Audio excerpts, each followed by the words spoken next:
Hello everyone, welcome to my channel mystery mentor. आज हम start करने जा रहे हैं फाइनेंशियल लिटरेसी की unit 1 financial planning and financial products, जो कि दिल्ली यूनिवर्सिटी के सभी स्टूडेंट सेमेस्टर 1 में हो, 2 में हो, 3 में हो या 4 में हो, सभी के लिए हेल्पफुल है।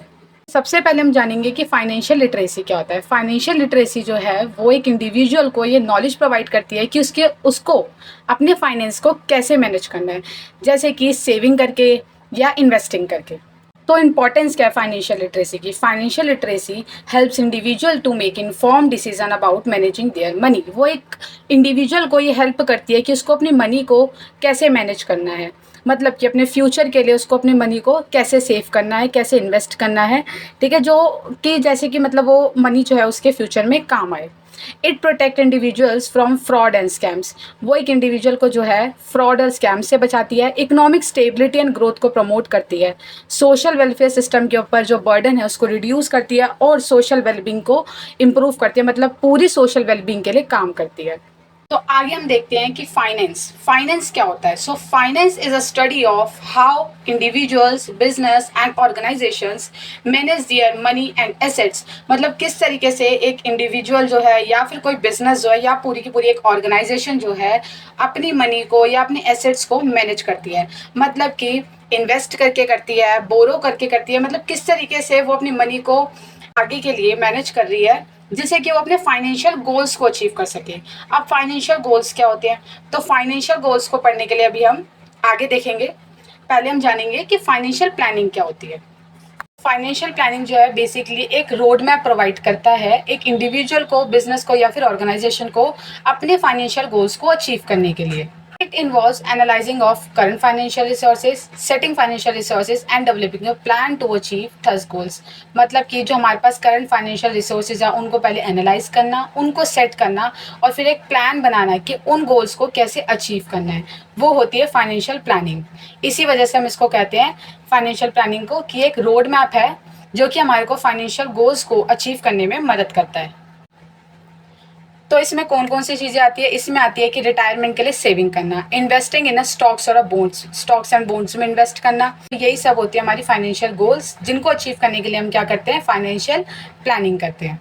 Objectives of financial planning: to identify financial goals and create a plan to achieve them. Financial goals को ढूंढना और उनके लिए एक प्लान बनाना कि उन गोल्स को हमें कैसे अचीव करना है, ठीक है। To manage income and expenses effectively, income and expenses को मैनेज करना, डेब्ट एंड क्रेडिट को मैनेज करना, इन्वेस्ट करना मनी को फ्यूचर के लिए या सेव करना, एक बजट क्रिएट करना, रिटायरमेंट के लिए प्लान करना या लॉन्ग टर्म फाइनेंशियल गोल्स के लिए प्लान करना।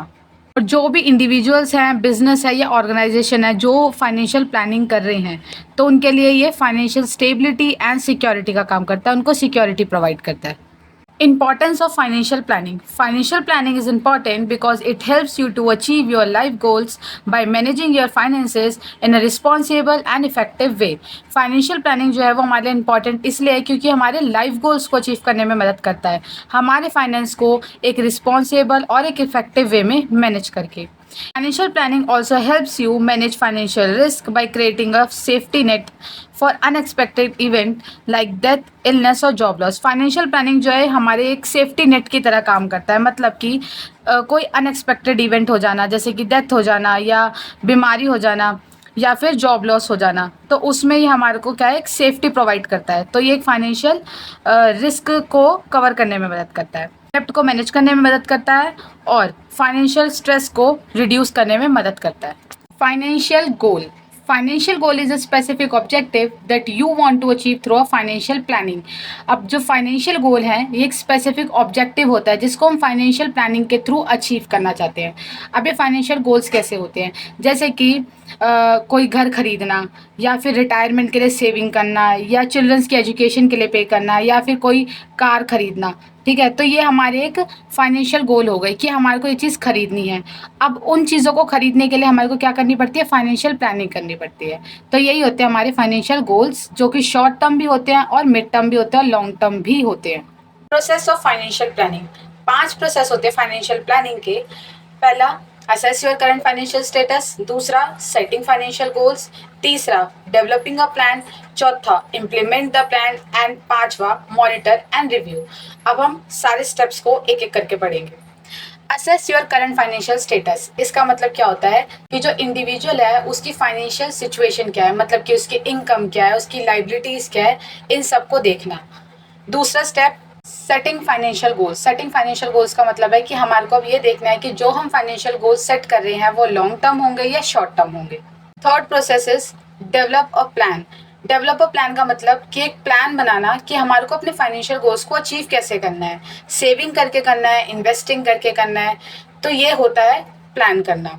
फिर होता है इम्प्लीमेंट द प्लान। अब जो हमने प्लान बनाया है उस प्लान को एक्शन में लाना, उस प्लान को इम्प्लीमेंट करना, वो होता है इम्प्लीमेंट द प्लान। अब इस स्टेप के अंदर हमें क्या करना है कि जो हमने गोल्स को बनाया है, जो भी करा है, उस गोल्स को इम्प्लीमेंट करना है। तो उनको इम्प्लीमेंट करने के लिए हमें क्या करना पड़ेगा, हमारे को अपने स्पेंडिंग हैबिट में चेंज करना पड़ेगा। जिन चीज़ों में पहले ज़्यादा पैसा खर्च कर रहे थे, अब हमें थोड़ा अपने पैसे को कम खर्च करना पड़ेगा। Increase your savings and investing in financial products. Financial products के अंदर हमारे को ज़्यादा इन्वेस्टिंग करनी पड़ेगी और सेविंग्स पे भी ज़्यादा ध्यान देना पड़ेगा। Monitor and review, this involves regularly reviewing your financial planning, कि अपनी फाइनेंशियल प्लानिंग जो हमने करी है उसको लगातार देखते रहना, ठीक है। And making adjustment as needed, और समय के साथ साथ उसके अंदर एडजस्टमेंट करते रहना। This help you to stay on track to achieve financial goals. इससे आप अपडेटेड रहें कि आगे क्या क्या हो रहा है और क्या क्या चेंजेस आ रहा है, और उसके बेसिस पे आप भी अपनी फाइनेंशियल प्लानिंग के अंदर चेंजेस कर सकें। सो इस वीडियो को हम यही खत्म करते हैं। नेक्स्ट वीडियो में हम पढ़ेंगे सेविंग्स के बारे में, बेनिफिट्स ऑफ सेविंग्स के बारे में and time value of money के बारे में। तो अब मिलते हैं नेक्स्ट वीडियो में। Thanks for watching.